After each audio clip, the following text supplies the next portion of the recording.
మంచి solid editing sense ఉన్నవాడు, musical sense ఉన్నవాడు. అలాంటి వ్యక్తికి మనోజ్ పరమహంస గారు తోడారు. వీళ్ళిద్దరు కాంబినేషన్లో రత్నం గారి అనుభవంతో ఈ రోజున ఒక మంచి ప్రోడక్ట్ అయితే తీసుకొచ్చాం.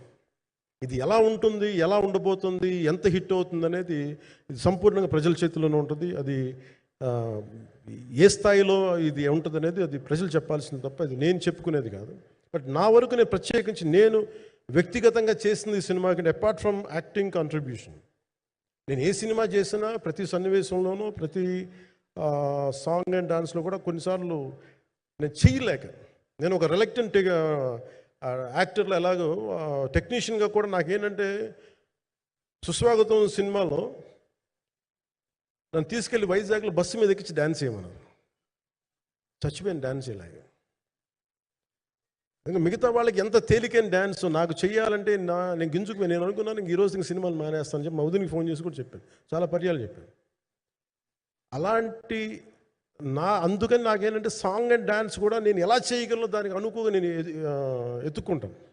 అలాగే యాక్షన్ సీక్వెన్స్ కూడా రియల్ లైఫ్లో కొడితే ఎలా ఉంటుంది, మార్షల్ ఆర్ట్స్లో సాధన ఉన్నవాడిని, ఈ లాట్ ఆఫ్ వర్క్షాప్స్, ఈ మార్షల్ ఆర్ట్ వర్క్షాప్స్ చేసిన వాడిని కాబట్టి హౌ రియలిస్టిక్ వీ కెన్, ఎంత సహజంగా మనం వెళ్ళగలం, వీటి మీద ఒక అవగాహన ఉన్నవాడిని కాబట్టి చాలాసార్లు కూర్చుంటాను. కానీ ప్రత్యేకించి ఈ 20 minutes లాస్ట్ సెకండ్స్ ఇది 2 partsగా ఎలా అయింది అంటే ఒరిజినల్ థాట్ కృషి గారి దగ్గర నుంచి వచ్చినప్పుడు ఇట్ వాస్ క్వైట్ లాంగ్. ఒక నిన్న ఈ సినిమా ఒక పాటలు అవుద్దని అనేవాడు మొదటి నుంచి. బట్ లేటర్ వాళ్ళు డిసైడ్ చేసుకొని ఒక టైంలో ఇది అవ్వదు, we want make it as 2 parts అనుకున్నప్పుడు ఎక్కడికి వచ్చి ఆగిందంటే ఈ క్లైమాక్స్ దగ్గరికి వచ్చి ఆగింది ఫస్ట్ పార్ట్. సో చెప్తున్నప్పుడు నాకేమనిపించిందంటే how else we can take it, how else we can scale it up. So దానికి నేను కూర్చొని నాకున్న ఈ మార్షల్ ఆర్ట్స్ కానీ బేసిక్ యాక్షన్ కొరియోగ్రఫీ నా ప్యాషన్ కాబట్టి ఈ పర్టికులర్ డ్రామా, ఈ పర్టికులర్ దాంట్లో ఏంటంటే మొఘల్ టైమ్స్లో ప్రతి ఒక సగటు భారతీయుడు అనుభవించిన బాధ అది.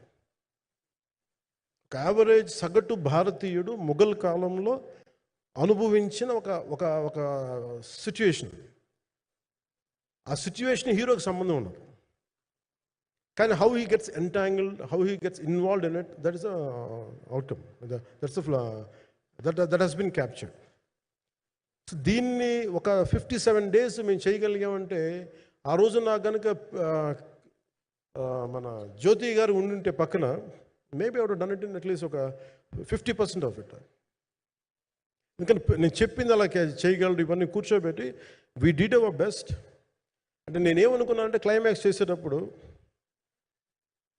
ఇంక నేను తర్వాత సినిమాలు చేస్తానో కూడా లేదో నాకు తెలియదు, కానీ నాకు ఇష్టమైన నిర్మాత, తెలుగు చిత్ర పరిశ్రమకి నిజంగా ఒక అండగా ఉన్న నిర్మాత, I want give my best to him.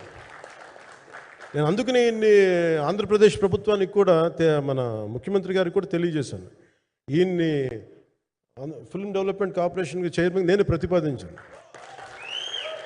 అంటే నాకేంటంటే I don't want it to be a political, ఆయన నా నిర్మాతని కాదు, ఈయన అందరు హీరోలతో తీశారు, ఈయన పాన్ ఇండియాలో ప్రతి ఒక్కరు తెలిసి ఈయనంటే.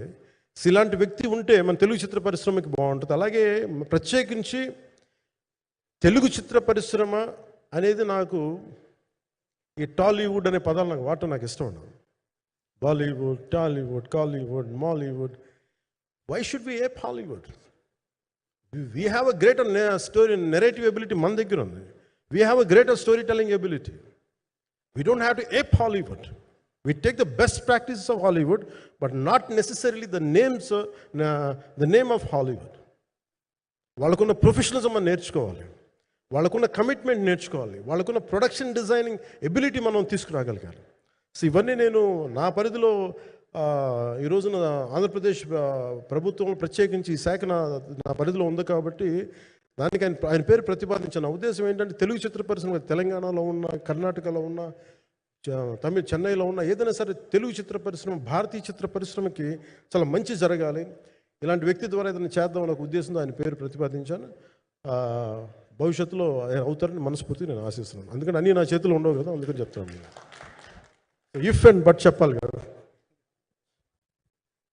సో ప్రత్యేకించి మీ అందరికీ నా హృదయపూర్వక ధన్యవాదాలు